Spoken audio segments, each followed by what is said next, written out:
Hey VC, Brendan here. I'm finally back. It's been way too long since my last video. I think I haven't even really paid attention, but I think it's been like a month or something, and I apologize for that. But yeah, this, as you can tell by the title of this one, I'll be combining 2 months of vinyl finds into one video. And right off the bat, I want to say that it's not going to be a whole lot, or as much as maybe like 2 years ago, 2 months of records for me would be like several times as many as this.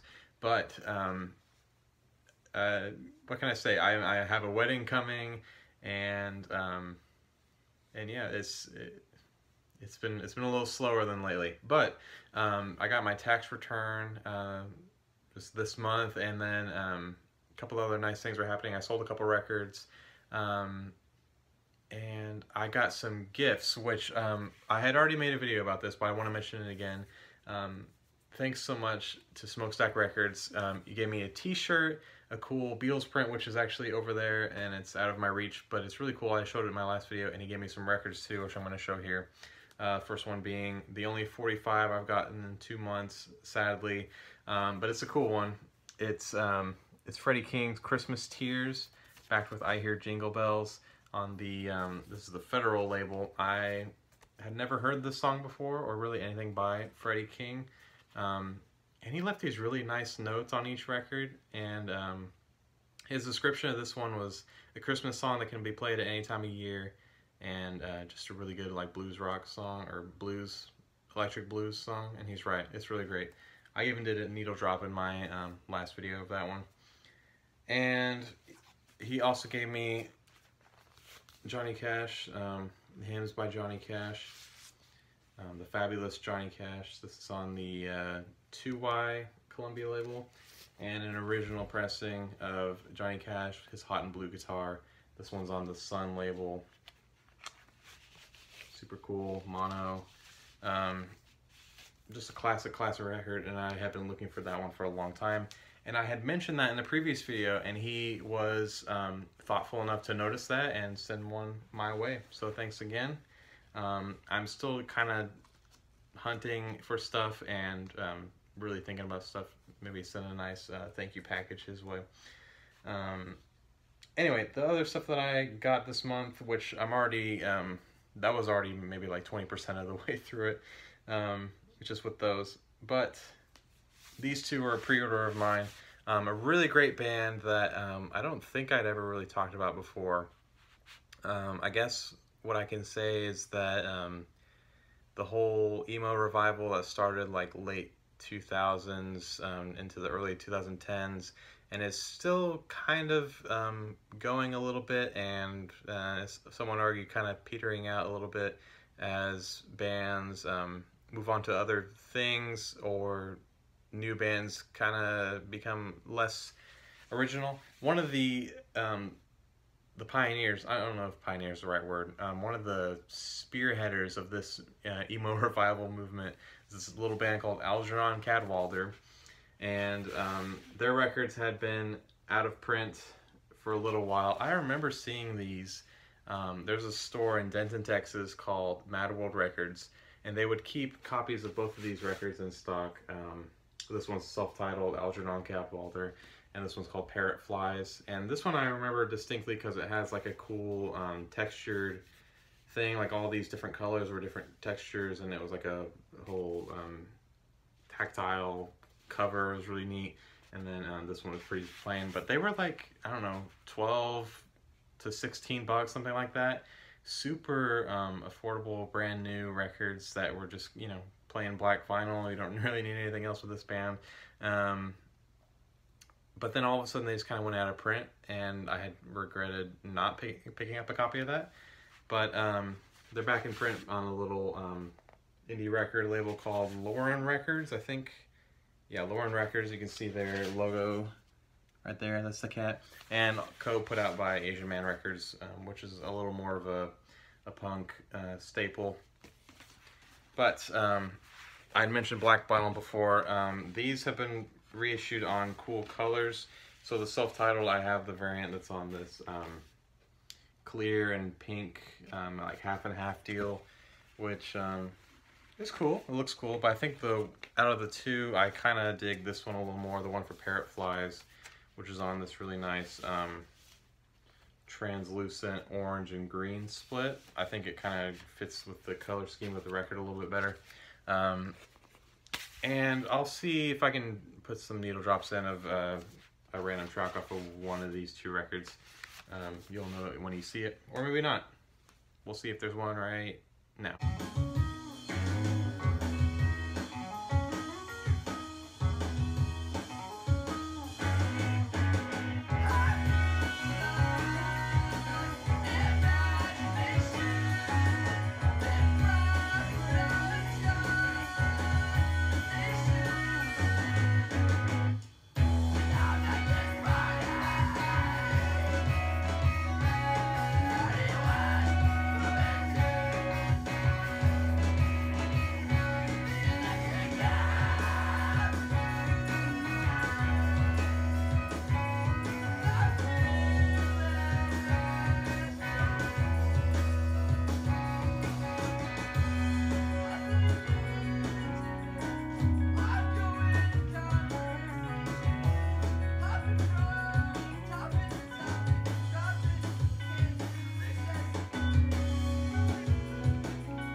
Alright, so speaking of colored records, I got this reissue of a classic for a really good deal. It's not like an original or anything. I'm still kind of on the hunt for an original pricing of this one. But the price I got this at, okay, let me back up. I had a copy of this technically. It was part of like a 2 for a deal, like a double disc set where one disc is like singles and a couple non-single, like album only hits, quote unquote. It's like a compilation, but then the entire second disc was this record in full. That record being Odyssey and Oracle by the Zombies. Their magnum opus by far, one of the classics of the psychedelic rock period. And I never actually owned one with this cover before, like I was saying. It was in that Time of the Zombies compilation. Anyway, what's cool about this one is, again, the color scheme. It's on this super neat Technicolor splatter vinyl. It's put out by Newbury Comics. I think it's limited to like 1,000 or something. And so the price I got that for, I paid for by selling my my copy of the compilation, which I was never a fan of the album artwork. And yeah, I'm just really happy to have that. I don't really need to say anything too much about that one, I don't think. Other than, not my favorite psychedelic record, but I really love the sound of it. It's just kind of a perfect like pop masterpiece, and produced really well. So these next two I got from the same seller online. It kind of they were kind of impulse purchases. I'm lucky enough to have been able to make impulse purchases again. And so this first one here is Mitski, her newest record, Be the Cowboy. You can see it's got that kind of cool, I don't even know what you call that glossy finish for the text on the cover, and the rest of it's matte. And then there's like a little bit more of that on the back in like random spots that say things. And then the gatefold is really cool. Just like the design of this packaging is really nice. This is the Vinyl Me Please Club Edition. I'm not a member of Vinyl Me Please, and I don't know if I ever will be. I think the price is maybe a little bit too high to justify becoming a member. And they only put out albums I really want every now and again, and even then with kind of mixed results. But anyway, the packaging on this is really nice. I don't know what the standard packaging on this record is like, but you know, it's got the printed sleeve and the labels kind of match up with the art. Of course, the one on the back doesn't match up because the labels are flipped around. But yeah, cool. It's got all the lyrics, and then the color that's like exclusive to Vinyl Me Please is this kind of translucent red, which is cool. And then, as you know, Vinyl Me Please stuff comes with like a art print. Let me see if I can get that and determine which one is the print. Okay, so this is the print. And I guess it's supposed to be Mitski. There's information about the artist, a little write-up, and then as part of the record packaging, it comes with this little booklet, which again, I think the photography is really great. The design is nice. Sorry, let me open it up so I can show you. You know, just great photography. And the music, if you've never heard Mitski before, if you've heard St. Vincent before, I would kind of compare it to her, especially with this newest one. But if you've never heard a song before, just go listen to the track Nobody and see what you think. I don't think I'd be able to get away with doing a needle drop. She seems like a little bit too big of an artist, especially, what label is she even on? Dead Oceans. I don't think I've ever really had any luck doing a needle drop on Dead Oceans stuff. So yeah, give this one a listen. Again, the song Nobody, go check that one out. And from that same seller, I got a single, 12-inch single of the song The Rip by Portishead. It's from their third record. You know, the album art it looks like that. And the packaging on this one is interesting. And by interesting, I think I mean actually not very good. So it's in this, it comes in this plastic sleeve, which is cool. And it couldn't really tell too well from pictures, but it's actually just kind of like a floppy thing. Like it's like single sheet in there that's like, it's got the, you know, obviously the title, and then it's like a black on black art design, and then barcode on the back. And the record, you know, goes in there without a sleeve and anything. So I have it actually out of there right now. And it's a one-sided 45 RPM single, and it sounds really good.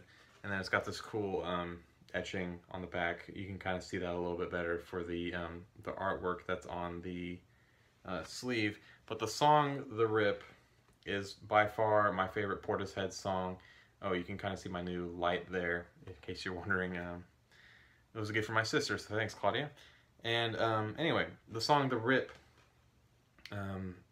is this really cool transition from like a finger-picked guitar piece with this kind of haunting vocals, and then it transitions into like a really heavy synth-based thing with like the same arpeggio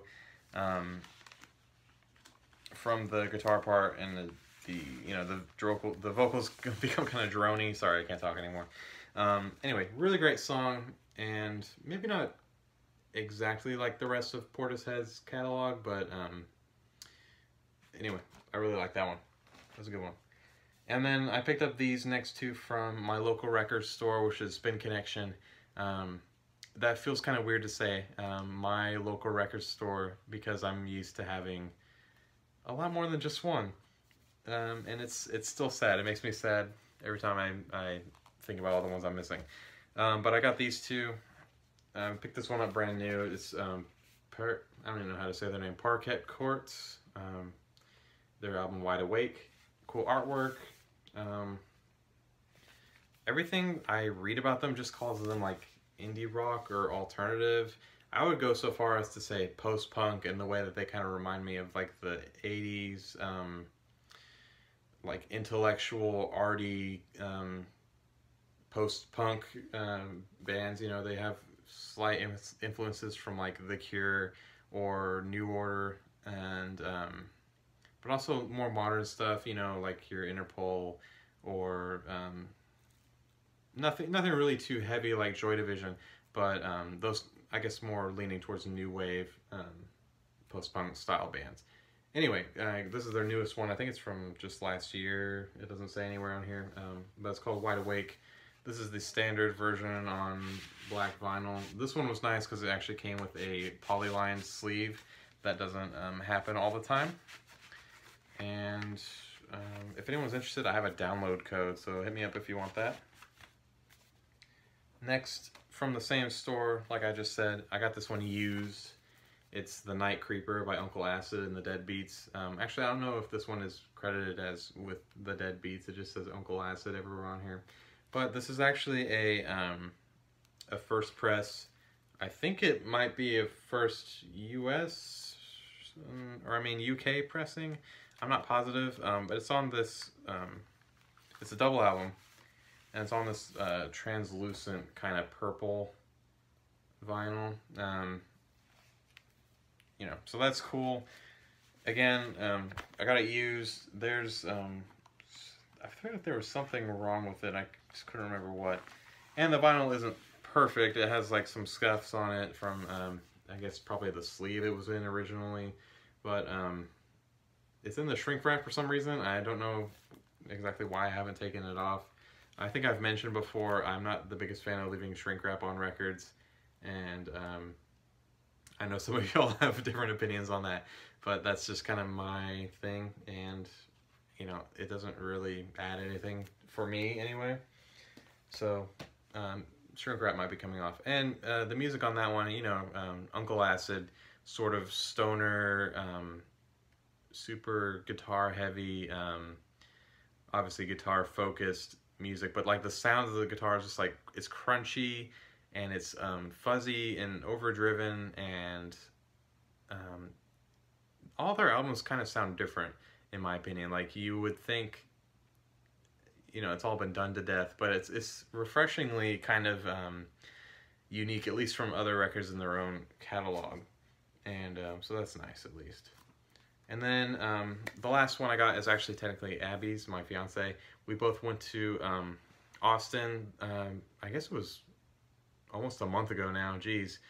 And we went to see Lucy Dacus, and she was playing down in Austin with Illuminati Hotties.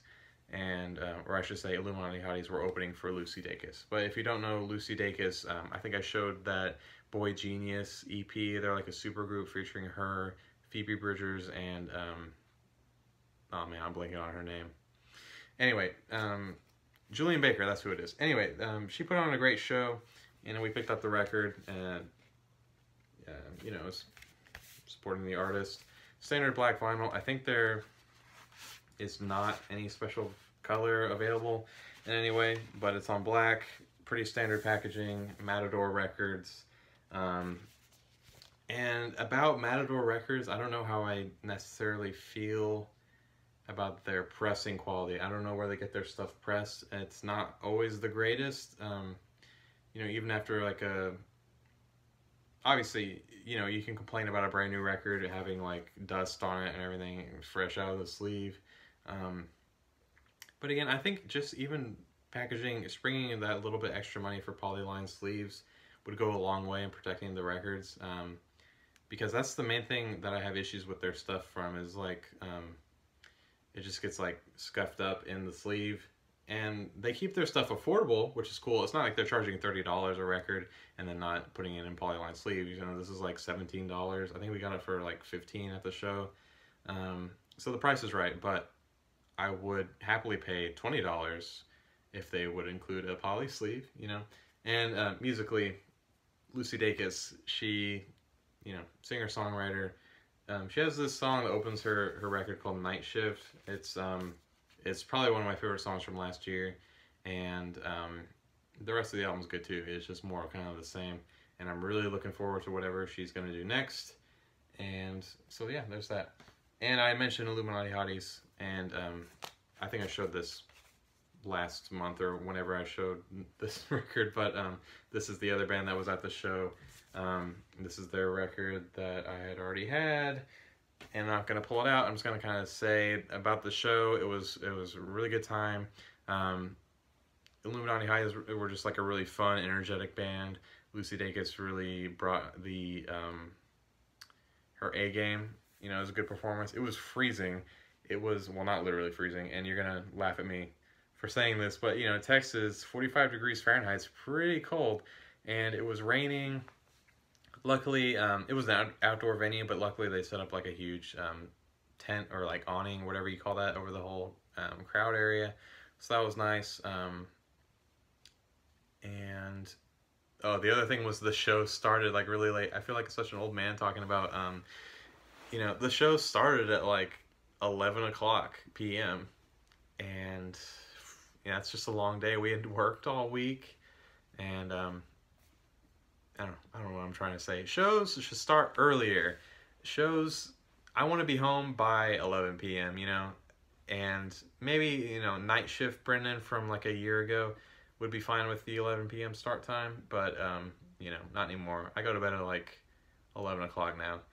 I don't even know what I'm trying to say. So that's all I have for this month. Look forward to next month. I already got some really cool stuff from a auction that I'm excited to show for next time.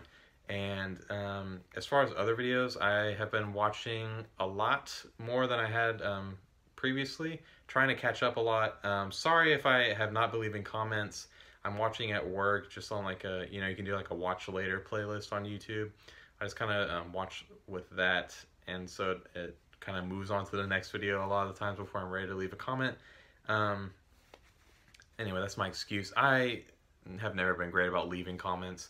But anyway, just know I'm still watching your videos. I'm still out there, still enjoying everything you guys are putting out. There's a lot of contests going around right now. See about maybe getting into one of those. And then, yeah, who knows what the plan will be. But again, maybe the vinyl finds will probably be a little bit slow for the next little bit because I'm getting married at the end of April. That's when the wedding is. And so a lot of my attention and resources are going towards that. So I hope you guys enjoyed this video. I don't know when the next one will be. I'm not going to make any promises. But stay tuned. There will be more. Thanks.